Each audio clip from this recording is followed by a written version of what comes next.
أعوذ بالله من الشيطان الرجيم. بسم الله الرحمن الرحيم. يا أيها المزمل قم الليل إلا قليلا نصفه أو انقص منه قليلا أو زد عليه ورتل القرآن ترتيلا إنا سنلقي عليك قولا ثقيلا إن ناشئة الليل هي أشد وطئا وأقوم قيلا إن لك في النهار سبحا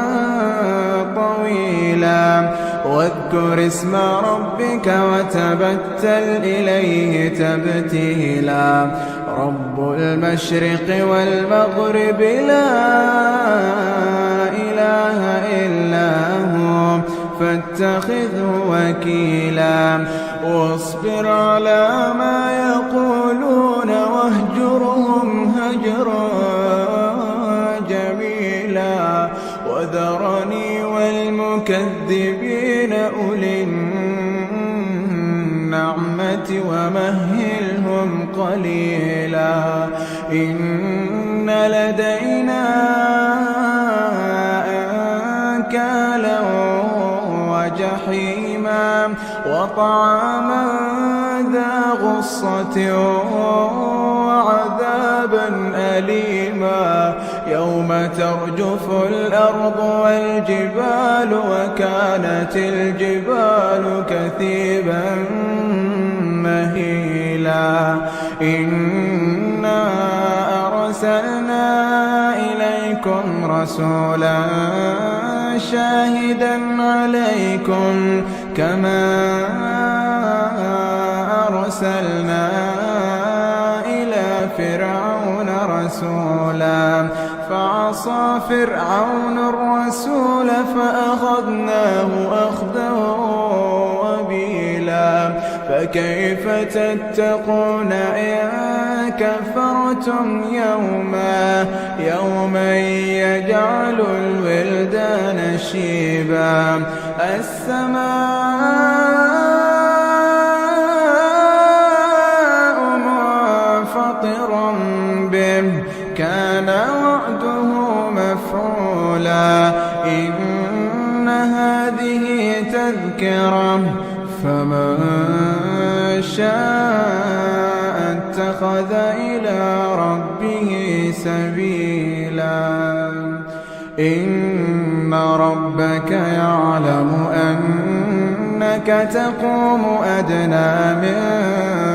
ثلثي الليل ونصفه وثلثه وطائفة من الذين معك والله يقدر الليل والنهار علم أن لن تحصوه فتاب عليكم فاقرؤوا ما تيسر من القرآن علم أن سيكون منكم مرضى وآخرون يضربون في الأرض يبتغون من فضل الله وآخرون يقاتلون في سبيل الله